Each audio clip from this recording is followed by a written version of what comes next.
Okay, welcome everyone. We got a really great session here lined up, and I'd like to introduce the session, which is led by my friend Dave Uffer, and he has worked for pretty much every strategic out there, so I think this is an appropriate panel for him to lead. He's now VP of Medtech at Alira. He is a tremendous supporter of LSI and a dear friend of mine, and I'm very thankful that he's here to lead the session today with all these terrific panelists. So I'm just going to kick it over to Dave and let him take it over from here. Thanks so much, Scott. Appreciate that. And I'm such a big fan of LSI. If we look at the numbers this year, 180 plus presenting companies, over 150 investors, SPACs, strategics, service providers, really thrilled to be here. So thanks for the invite. And without being repetitive, I think we'll just start with Finn and come right back this way down the line with the introductions. I'm Dave Uffer, the Vice President of Medtech for Alira Health. We're a global advisory firm. And as Scott mentioned, it's my 30th year in Medtech, mostly working with large cap Medtech companies in strategy and business development. So I've seen a lot and have a good fortune of knowing our panelists here at various times in my career. Finn? Yes, so I'm Finn Haley. I'm the Vice President of Corporate Development at Edwards Lifesciences, based here in Orange County in Irvine. Many of you will know our company. We are a leading player in structural heart disease. So transcatheter aortic valve replacement technologies, surgical structural heart technologies, critical care monitoring solutions, and various other patient-centered innovations. So it's great to be here today. I have a background in healthcare for 20 some odd years at Edwards, prior to that in 3M Healthcare, and then I was an investment banker for a number of years covering Medtech. So hi everybody, I'm Vanessa Abate, Vice President Corporate Development at Zimmer Biomet. Zimmer Biomet based in Warsaw, Indiana. We're a global leader in orthopedic implants and devices. In terms of my background, similar to yours, I spent about 25 years in healthcare, half of which was in healthcare investment banking, and then I moved to the corporate side. So I've been with Zimmer for 2 years, and prior to that, I worked at Quest Diagnostics, running the deal execution at Quest. Hi everyone, I'm Matthew Shopp. I'm Director of Business Development at Philips, focused on the connected care businesses. Primarily spend a lot of my time on the patient monitoring side of the business, sleep and respiratory, as well as informatics and smart decision making. I've been at Philips for about 6 months. Prior to that, spent about 8 years at Medtronic via the acquisition of Covidien, and spent early time in my career in corporate development at C.R. Bard and some time at Johnson & Johnson as well. Great. Hey guys, Nick Pachuda. Started my career as a surgeon for 10 years, been in the industry side for the last 20. Last 10 years was at Johnson & Johnson, leading external innovation in orthopedics. I'm currently running strategy and development for a biotech focused on orthopedic infection called Peptilogics. I'm also a venture partner at Mountain State Capital. Hi everyone, I'm Ramin Mousavi. I am the Vice President of Patient Monitoring and Digital Health at Baxter International. I don't think I need to introduce Baxter. We kicked off our 90th anniversary today, so I guess a good day to be on the panel.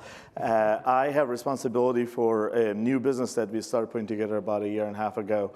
Through series of actually inorganic acquisitions. Prior to that, I've been on both sides of strategic and startups, places like Edwards and at CathWorks, and happy to be here. Great. I'm really thrilled that we have quite a diverse panel here with corporate development, business unit leadership, business unit development, innovations leaders. When we outlined this with Scott, we said we've come out of now 4+ months out of 2020 through what happened with COVID. I just wanted to talk with the panelists a little bit about what 2020 meant to you and how we're looking at 21 and beyond. From an investment standpoint, I looked at some statistics and data. $52 billion invested across healthcare, a banner year beyond any year before, when everybody was worried nobody's going to be able to diligence, the investors are going to get a little slow and sleepy, what's going to happen. even $17 billion of new company investment. So it wasn't just follow-ons and keeping the companies that were already invested there. A little bit different tenor. I want to hear everybody's attitudes when we talk about deals outside of investing. Finn, why don't you start us off a little bit what the attitudes were for 2020 from an M&A and what we're looking and can expect for 2021 and beyond? Yeah, I'm curious to hear what my colleagues think about this. 2020 felt like a tale of two halves from my perspective. When we were going into there was a ton of optimism coming out of the gate. We felt like it was going to be we had the potential for a record banner year. And then, of course, we had to adjust to the pandemic and what that meant for shutdowns. So there was this period, I felt, where everything just sort of halted. Yep. And this was kind of March, April, and everyone was trying to figure out what we were going to do. And it wasn't so much that I think those of us looking to put capital to work were stopping our work. It was just that processes were delayed. And so banks pulled things back, and investors didn't know exactly what to do, and a lot of it made sense. I think a lot of CEOs were just saying, let's be cautious here. And there were a lot of reasons for it, right? We didn't know what if our valuation models were going to hold on deals we were doing. Suddenly no one knew how to forecast anymore. And we also had this issue around, could we do effective diligence in this new world that we were immediately thrown into? Right. If I was shocked by anything last year, it was how quickly we adjusted to that, actually. So when we looked, from our point of view, if you look at the second half of the year, all this activity picked up. And I saw some of the same data you did, David, where if you look at the decrease in deal volume in the first half of the year in M&A, compare it to the increase in the second, it's about the same. Like they basically offset each other. In fact, the year ended up being a really successful year. And the same was true on the venture investing side. The declines were almost all offset in the second half of the year. From my standpoint, it felt like we were busy all year long, though. And yes, there was a disruption in that period, kind of from March till May, but we had a lot of deal flow. We expect that to continue. I would say there's areas of caution, and I'm sure we'll talk about these, valuations being one. I think that there are different perspectives on that, at what time you move in investing in companies, which was a comment Paul Abate made this morning. But we expect to be really busy this year. Yep. Vanessa? Yeah, so similarly for Zimmer Biomet, I think there was a pause that we took. Our business being in orthopedics, much of our business is elective in nature, and so we had to pause and to try to understand the impact on our business of once COVID emerged, and we were very focused on ensuring that we preserved our cash position initially, and once we kind of got through that period. And I would add also that we were kind of prioritizing activities. So we thought about the fact that we wanted to kind of get some transactions done, but maybe we had less capital to put to work. Mm-hmm. So we looked at our pipeline and kind of reprioritized things. But I agree with Finn in terms of, the pause was somewhat brief. It was a 1 to 2 month pause, and then things picked up again. So we ended up being pretty active. We got 4 acquisitions closed and 1 partnership. So it was a successful year. I look back and think, we got some good transactions accomplished. And, we didn't spend as much as we thought we were going to spend. But coming into this year, we feel like we'll have more capital to deploy. And our strategy has been very consistent in terms of being focused on tuck-in acquisitions, primarily in our core and adjacent markets. And so we're going to continue to focus that way, really trying to fill product gaps, bringing new innovation and technology into the company and into our business lines. And, very much aimed at accelerating our growth rate and driving innovation. So. Mm-hmm. So you mentioned tuck-ins. It reminds me of a statement that Jeff Martha made a few months ago from Medtronic, saying that there were some great value plays out there last year, and they were really looking at more transformational. That's where they were geared, and he felt they missed a lot of opportunities for tuck-ins. Not that they're low value, because they, as Finn was alluding to, some of them were highly valued, but they were just fit seamlessly in with the businesses. Matt Phillips, in your actual business unit, made a massive multi-billion-dollar acquisition.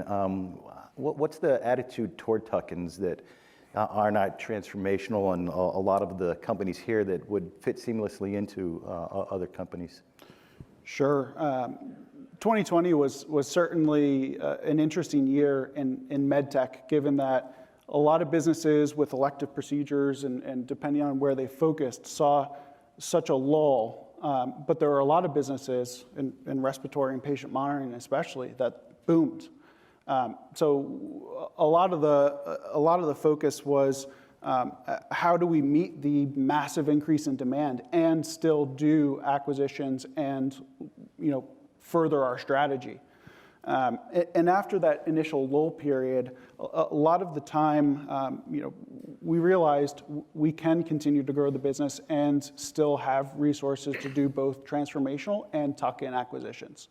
So it was a brief period, I think May through July was mentioned, where we had to level set of what is the new normal? What do we have to work with resource-wise? Monetarily, what do we have to work with? And then look at and start charting the path forward based on how COVID has changed the strategy that we might have been going after. So, as you look at it, there are transformational opportunities with COVID, procedures and monitoring being pushed further out of the hospital to free up space that was needed. And as we look to 21, we're still working on digesting the transformational opportunities that we've executed on, and looking to build around those, but certainly not ruling out transformational at all. Thanks, Matt. I almost look at it like a lot of the companies got a mulligan in the golf term on earnings last year. I mean, who could expect the same earnings with the crisis that hit, and that, of course, it changed things like electives that I think hit Zimmer a little bit harder, and so many of your procedures are based on electives. So there wasn't the pressure on earnings, but there's always the issue of dilution and accretion and how it's going to affect earnings when we look at M&A. You were the beneficiary the past few years of having a very aggressive Baxter when it came to acquisitions, and your business unit was supported with a few acquisitions. Tell me about what you're projecting for the future and attitudes from the corporation. Ramin, don't bring us anything that's dilutive, or look, anything that's going to bring value and drive us for the future. Yeah, I mean, somehow the quiet time didn't arrive to Chicago. So, we didn't have that last year. And we were in the middle of a deal and, talk about doing two integrations in the middle of pandemic. We had to do the due diligence and then you have to integrate it. So I think the disruptive thing from last year that is impacting our thinking right now is honestly not valuation. It's the fact that some of the business models that were maybe more effective prior to pandemics are not really as effective. Being in the hospital all the time, that opened up the door to a whole lot of other things that you would normally not get that attention. Thinking about remote patient monitoring, telehealth, digital health. I think as we are going to through 2021, this is probably one of the most active years I've been involved in, interacting with inorganic things, and I think it's driven by two things. One, there's a better appetite for certain things. I don't know if we call it upside of COVID, but at least COVID has forced everybody to rethink some things that we were not giving them an opportunity before. But also, there's a window that you can take advantage of certain things, and I think that's what we are really thinking about. You always try to find things that are non-dilutive, but I think if you have the right strategic alignment, that is probably a secondary way of thinking about it. We were the beneficiary of having thought about certain things, and we moved on them before pandemic happened, and we stayed with them. There were a lot of debate on, was that the right valuation or not, but we stayed with it and it paid off. I mean, I'm glad with everything that we stayed with. I'm not really happy about doing integration during pandemic, but you got to do what you got to do. You made it work. While we can talk about M&A all day long, I think some people lose sight of the fact that there's so many ways to integrate with a large strategic. Nick, coming from the innovation side, tell me about how you would access companies early on and what types of structures you've seen to actually say, we don't have to wait till you're M&A ready, there's so many ways to work with a company like J&J or any of the others that have strong R&D or clinical departments, whatever. Well, it sort of ties back into your last two comments about tuck-ins and need for growth deals and accretive or dilutive. As we went last year from suits to sweats to suits again, and we all enjoy being back in suits, right? But the deal flow maybe took a temporary slowdown, but it certainly accelerated again. And I see so many startups now, and it's certainly accelerating. But I want to think about the paradox of what we talked about. The CEO that gets on a podium like this and says, "I'm only interested in accretive deals. I can't take any, R&D budget expense. Right. So, guys, you got to find me things that are going to drive our growth, right?" And then he goes to a meeting in the afternoon and says, "How did we miss that deal?" Right? Well, that's how you miss that deal, right? If you get on the podium and say, "We're only looking for accretive and for other strategics," and you guys, it's great that you're doing so many earlier stage partnerships, and that's, what I did for the last 10 years, right? Whether you're just having a conversation with a pre-revenue company or an earlier stage company, sending them into incubators. Some companies have incubators, some don't, strategics or not. Developmental collaborations, equity investment. And you don't have to spend your time getting caught up in, do we need a ROFR? Do we have hard commercial rights? Do we have a structured deal? Just, why do deals get done? Deals get done between people who know people. And the earlier you have that relationship and the earlier you build that, no matter what vehicle you're using to build that relationship, the relationship is what gets that deal done. So whether it's formal or informal, there are multiple ways to partner, but you have to take on a little bit of risk. It's not really a lot of risk. Most of what it takes to partner with early stage companies compared to the balance sheets of companies here, it's couch cushion dollars, right? And I don't want to downplay the amount, but the ability to partner is there for those that are willing to do it, and those are the ones that don't have a CEO at the end of the day saying, "How did we miss that deal?" Yeah, and I think you're so right. We tend to spend a lot of time thinking about, what's the IP portfolio pattern look like, what's the value. But the one thing that the startups have, and having lived it back and forth, between large and startup, is the agility. And that has such a huge value for larger strategics because no matter how good you are, in a large setting, speed has a different, barriers into it. So if you find a way to highlight that in the right setting, that is always valued. And that usually, as you mentioned, leads into kind of meaningful relationship. Once you get to know someone, you get to trust the product, you get to trust the value of what you're willing to pay for. So obviously an exit is great, but there are many other ways to sell the value of what you have, especially with disruptive innovation. I think that's definitely a key thing to look for.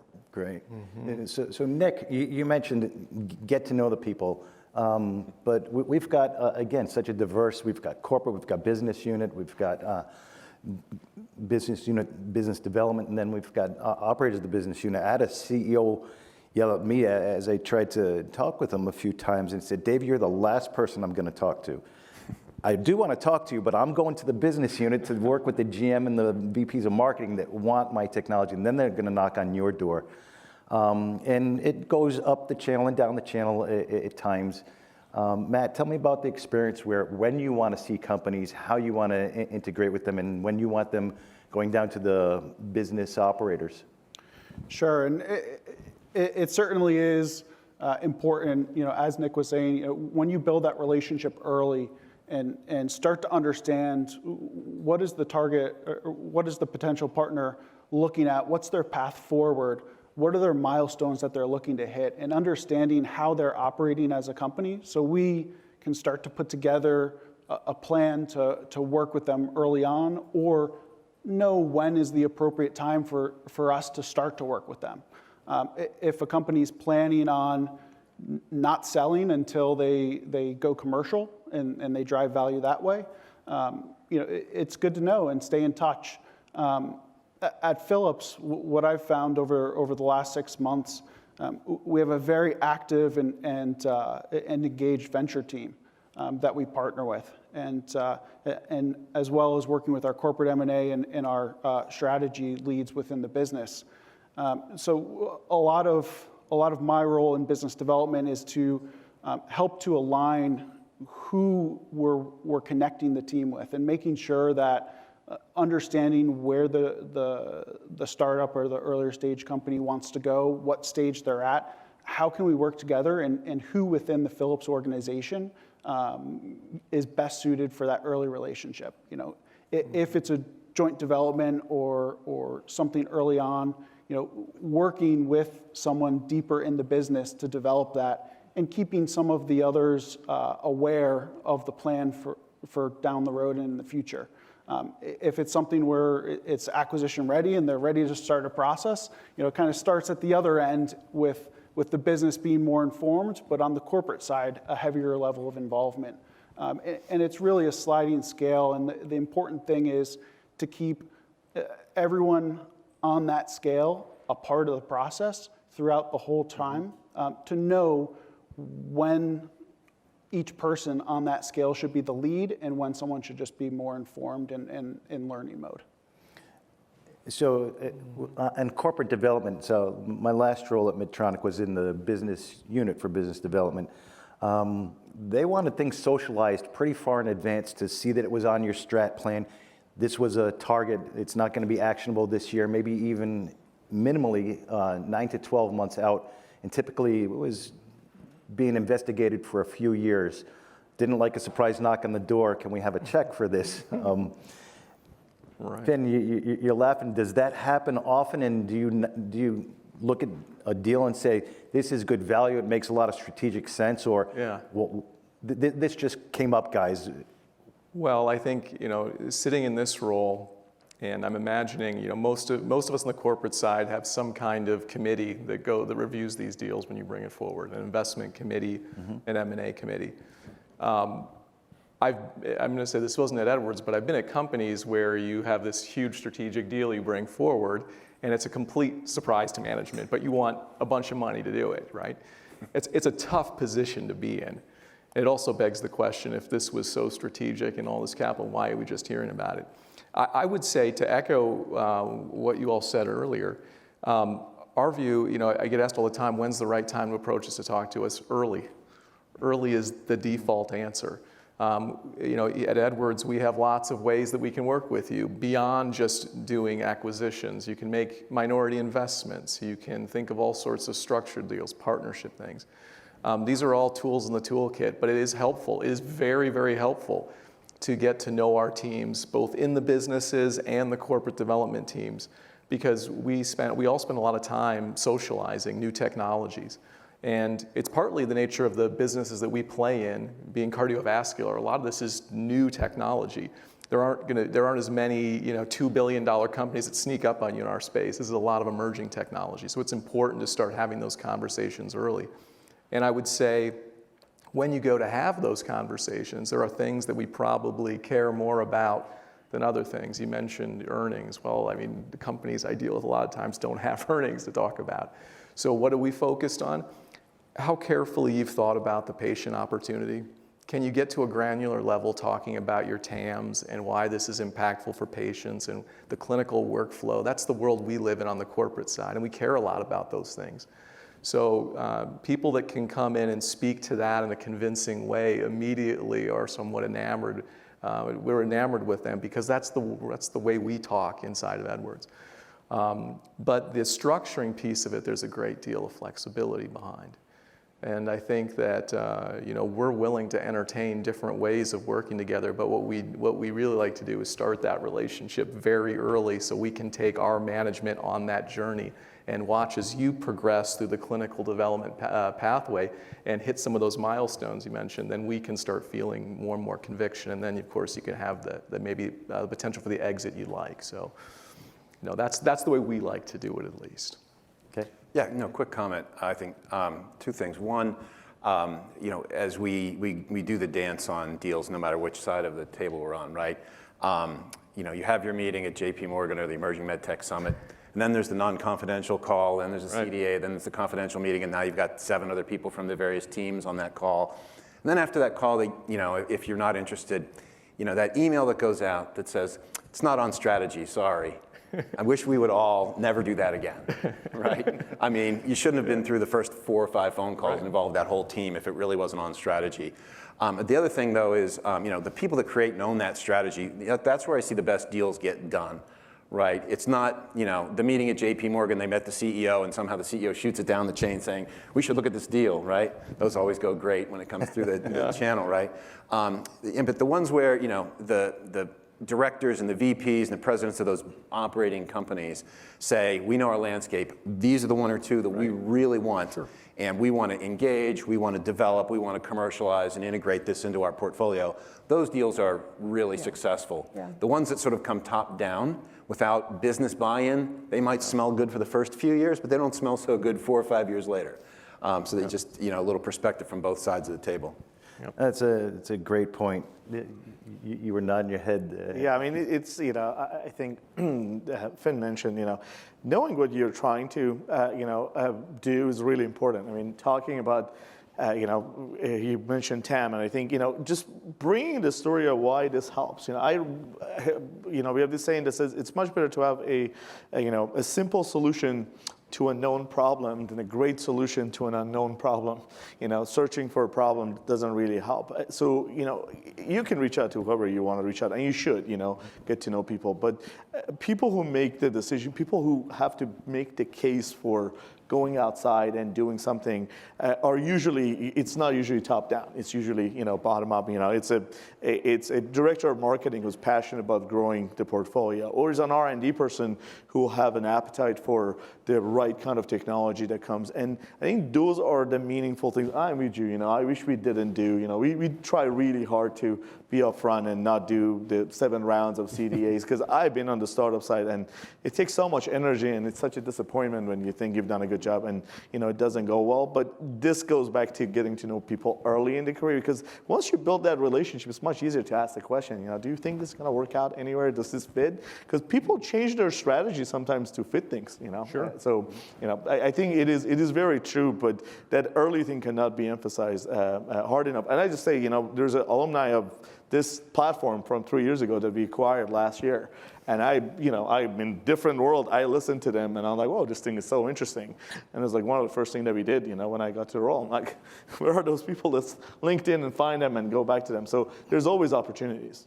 Look, I also always encourage our clients to reach out to the unusual suspects too, because you don't know what every corporate and every business unit's strategy is going to be from year to year. And they do change, sometimes all too often. Matt, I think you've seen that too many times. But you don't know what might not be tuck-in. It could be adjacency or even white space considerations. So I always implore the companies to have as many dialogues and introductions as they can.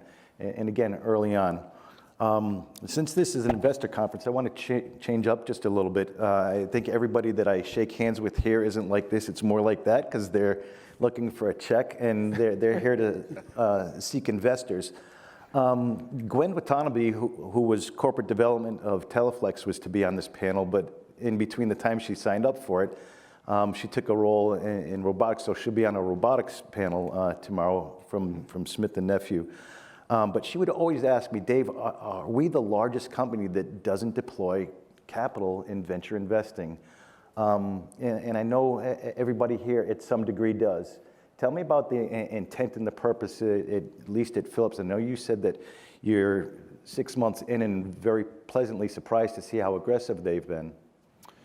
Yeah, and at least at Philips, we have our own venture team that goes out and explores new areas that may be interesting to Philips in the future, and or areas that they're just looking to learn more and invest in.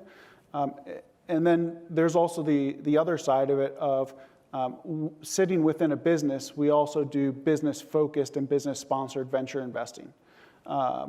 So there's really those two avenues that Philips takes in looking at investing in companies. When it's when we're looking to make an investment, a lot of that does come out through early discussions with the company, where we're learning about their timeline, we're learning about what they're looking for down the road. they're learning about what we're looking for, what risks want to be retired before we would acquire. Perhaps they're looking to help to move to an acquisition structure that's more upfront rather than a milestone based, and a venture round where we can see then some of those risks retired in an acquisition down the road for more focused of an upfront structure, might make sense for them. But it's really been interesting at Philips seeing the venture focused and the business focused investment in companies out there. Vanessa, there's a lot of orthopedic companies here. Tell us about Zimmer's perspective on investing. Sure. So we don't have a venture fund capability currently, but we are in the process of evaluating and potentially putting one in place, possibly later this year, early next. And we do think that it requires, a dedicated team to focus on it. And, you need to approach it not on an ad hoc basis, but more in terms of a portfolio approach. And it needs to, the investments that you make need to be aligned with your strategy and make sense from that standpoint. So, but we are looking at it pretty seriously, putting something in place. I'll say that, from an acquisition standpoint, we generally like to acquire companies that are at commercial stage or near commercial stage, because we do have some sensitivity to dilution, and we do look for M&A to kind of drive top line, near-term top line growth. For companies that have interesting technologies or developing products that we think would be a great fit with our channel, we will do partnerships, strategic partnerships, and a common approach for us to take is to do a co-development, a funding of a product development, as well as sort of an exclusive distribution and exclusive rights to IP. And in conjunction with that, we would look to, kind of add a ROFIN or a ROFO or ROFR, whatever you want to call it. So generally speaking, that's how we approach, earlier stage companies as a partnership approach. And that seems to work well for us, and we've done a few recently.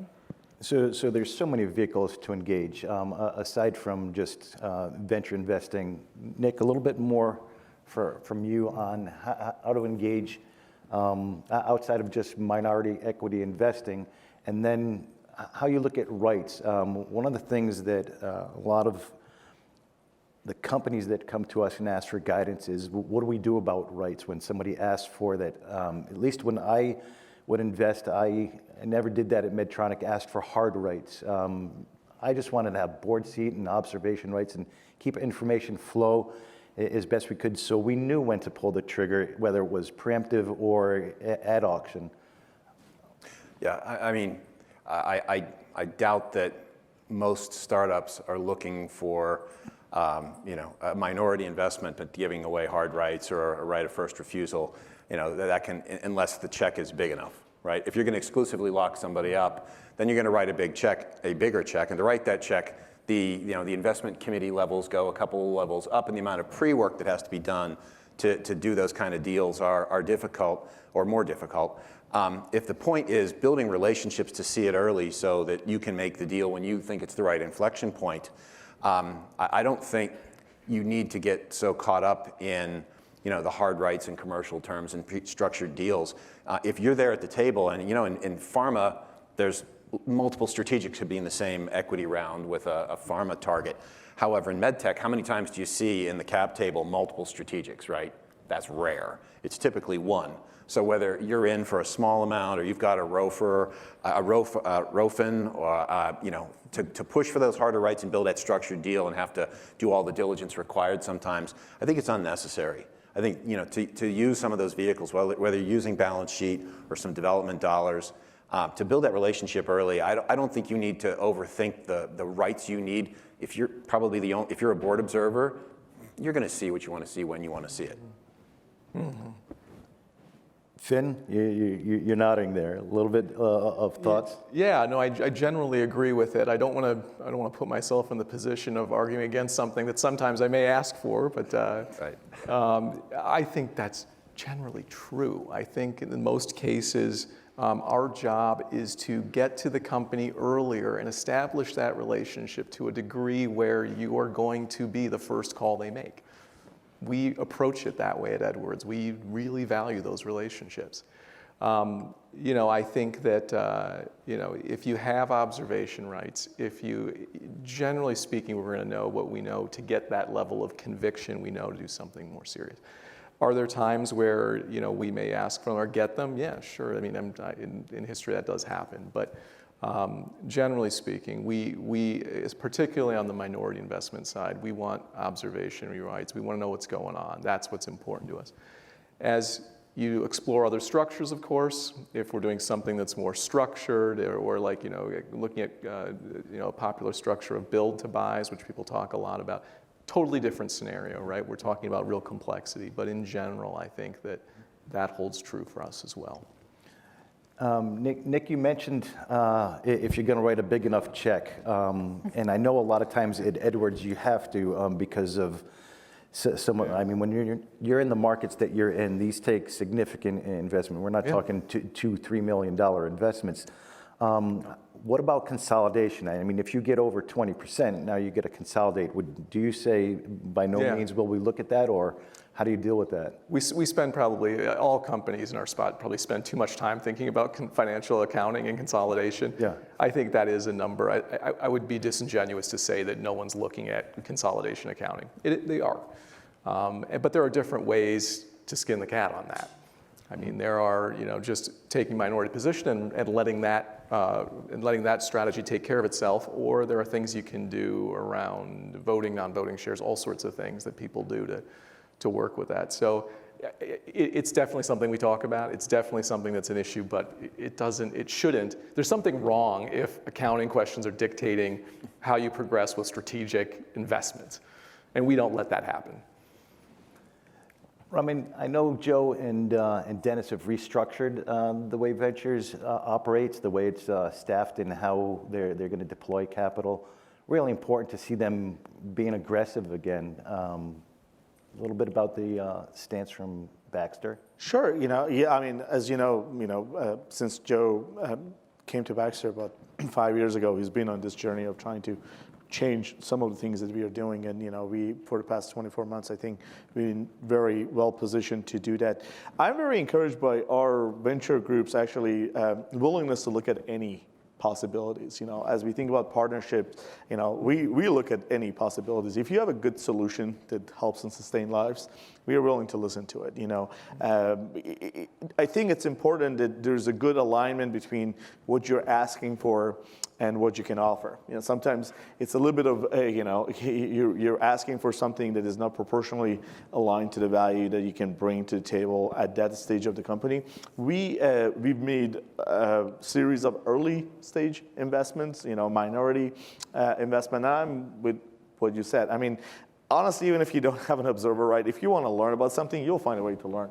So, I think, not to, offend anybody who sits on the board as an observer, but I think that is overhyped, because if you're on the startup side, there's also, I'm sure there are people here not going to nod, but how you also hold back what you don't want your observers to know. So, so just, it's all about finding the way to do the right partnership. And I think one thing, and not to do a plug for you, David, here, but finding people who've been around a long time to advise you when you're on the startup side is actually helpful, because there are two things in play. One, you need to understand the state of mind of leadership of a company. They usually have a pattern of thinking, but also understanding the strategy of the company, because if you can make your pitch fitting to what they need, and I think that's where folks like you who've been around for a long time can say, look, listen to what a public company says. There's more than what you want to say that you will say in a public company.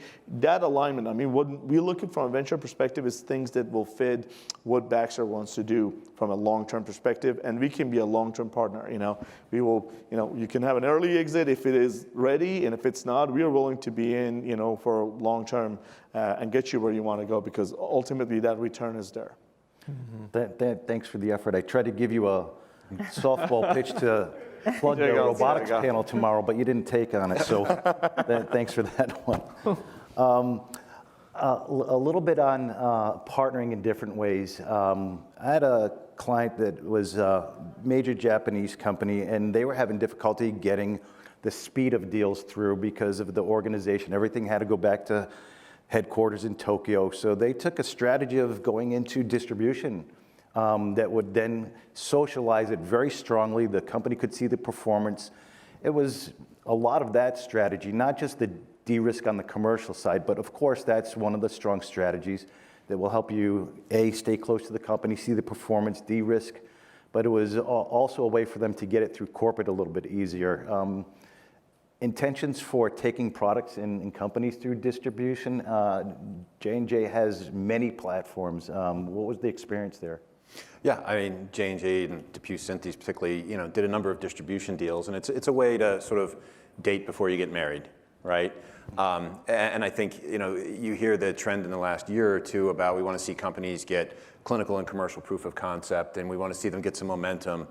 I hate that conversation with startups saying, okay, now we weren't planning to commercialize, but now we have to go raise that round, and our valuation's going to go up, and we're going to get diluted, so we can get $10 million in sales. I would much rather see that strategic partnership as you start that dating relationship, you can build distribution, and hopefully it works out. I'd rather see more of those than forcing so many startups to do that, say C round, and build that commercial momentum. If you want it, I would say I would encourage strategics to build those partnerships around distribution early, and not force so many startups to have to build that commercial team that they're just going to disassemble a few years later when they do a definitive relationship. Yeah, I definitely agree with that. And we have done a lot of exclusive and non-exclusive distribution arrangements, and it's a nice way for us to get comfortable and confident about our ability to, make a great, achieve a great market opportunity with the product or technology, get to know the team, and, have that much more confidence when we are ready to pull the trigger. I just find that in this market, though, which is very frothy, that we're in a very, hot M&A market, that a lot of the targets are like, well, we're talking to these other guys and they want to buy the whole company, so you get that story a lot. But we like to kind of dabble first if we can. So how early would you go? Would you be the first commercial offering of a technology, or would you like to see it piloted in a certain region, and then you'll? No, we'll be the first, and we'll definitely be the one to kind of, like I said earlier, actually fund development of the product, maybe finalize development of the product if it needs that, or just be the first to exclusive distribution in the market. So You said exclusive and non-exclusive. we prefer Is that by exclusive. region? If you were non-exclusive? No, it would be either globally or within the our preference is global exclusive. Yeah, but I mean, successful distribution is like exclusive dating. You got to decide whether you really want to enter that or not, because if you want to go into a distribution that you wanted to lead somewhere, it's hard to want to do that and say, I want to talk to everybody else. I think, at least my experience is that, we enter that if we really have an intent to, be a long-term partner, because there's a lot of relationship you have to build. And you got to remember that from a strategic perspective, that's their brand in front of the customers. Mm-hmm. So you can't just walk away from that, 6 months into it and go back to your customer and say, okay, we were just kidding. So I think it is a good vehicle, but it's one that on the startup side, you have to think about it carefully, because if you go into it, you tend the risk of pushing away other strategics. One thing I would also say is that the world that you're in, you got to really think about how well can you build a commercial team that would compete, against the large companies that are there. That's another big facet. There are elements of medtech that still has a lot of room to bring in, especially disruptive products that they are really disruptive. But if you want to be in these established markets, it's really hard. I'll just pick on us. If you want to be like in anything that has to do with acute setting, you really don't want to build a sales team and then pitch that back to us, because we have that sales team already. Yeah. Well, I mean, think about use an example, the trauma device market, right? There are two companies that own most of the share there. So if you're an innovative trauma company, and one of the big strategics says, we'd like to see you get out and get some sales first at these major university hospitals. How are you you're not gonna get on the shelf, right? So I think it's sometimes unfair to say, we'd like to see you get clinical and commercial proof of concept, even though 2 or 3 players have the whole market locked up and you really don't have a chance. Absolutely. I think we've got about 5 minutes left in the session. I know Scott has some mics around. We want to make this interactive. We've got, I think I counted over 100 years of collective deal-making experience here on this panel. So whether it's their respective companies, the history of their companies, or I think BizDev is a small world. They know all of their counterparts. Just any questions from the audience? Raise a hand and we'll get a mic over to you. Right behind you, Scott. Right behind you. Hi, Brian Hakeem from Medtech X. You were speaking about rights when you're investing. On the flip side of it, if a company has licensed out rights for a particular geography, emerging markets, or China or India, how do you look at that when you are going to consider acquisition? And more importantly, what should the companies have in place? What should they have done with their licensee to facilitate your interest? I'll tell you, because we are dealing with one, I'm doing an integration that has a piece like that. And I'll give you the answer from both sides. When we look at it, we tend to try to figure out if you need to unbind it, how difficult would that be, and who are that players, If you're on the startup side, you got to think about the history of whoever you're outsourcing and your potential targets. There's usually some sort of history globally. This tends to happen a lot with startups outside of US. People tend to not really care about where they're outsourcing because they just want to get the revenue. What I would say is that the one clause you want to leave in there is how do you terminate? It's much easier to have a pay for termination clause in there because the strategic is willing to pay that. But when it's a mutual agreement, that tends to be very sticky when the two parties don't have good relationships. Yeah, I mean, if you're a strategic, as Vanessa said, you'd rather just have worldwide rights and not have to worry about it.